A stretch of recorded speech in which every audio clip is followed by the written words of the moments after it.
Сәлеметсіздер ме, құрметті менің көрермендерім. Бүгін сіздермен осындай дәмді картоп қосылған пирожки дайындаймыз.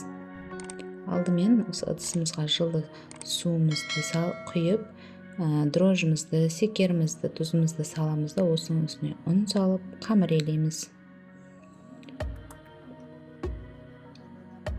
Қамырымызды елеп, өстіп көтерілгенше қоямыз, бетін жауып.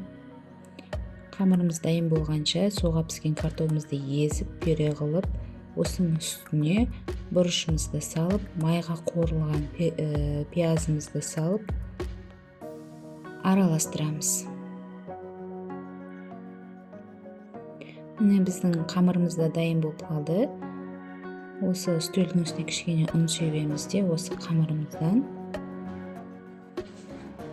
бөліп өстіп қамырымызды бөліп аламыз да.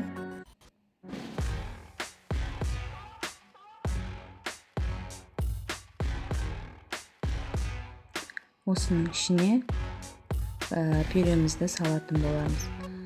Достар, осы пюреміз суық болуы қажет.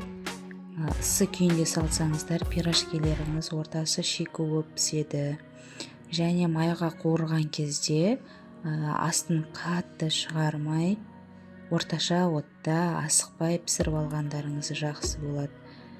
Егер отыңыз қатты болып кетсе де, сырты тез қызарып пісіп кетеді де, ортасы пісіп үлгермей қалады. Сондықтан шикі болып қалады. Сол үшін баяу отта асықпай суыған картопты салып, солай пісірсеңіздер, пирожкилеріңіз шикі болмайды ортасы. Осындай форма жасаймыз да, көтерілгеннен кейін пісіріп аламыз.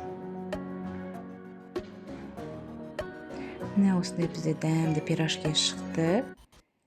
Жұмсақ, ортасы шикі емес. Осыны дастарханға ұсынсаңыздар болады.